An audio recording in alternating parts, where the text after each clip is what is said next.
Kung alam natin ang kanyang kalooban at gusto niyang gagawin natin dito sa mundo, hingiin natin sa Panginoon ang pagnanasa at kakayahan. Amen po. Kanina tinutukoy natin gatong, fuel. Kailangan pala nasa kanya rin yung source ng ating kaalaman patungkol dito sa binabanggit natin na gawin yung kanyang kalooban. Iba-iba po tayo ng task, mga kapatid.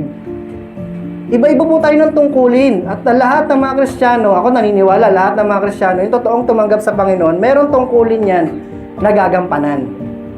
Amen po?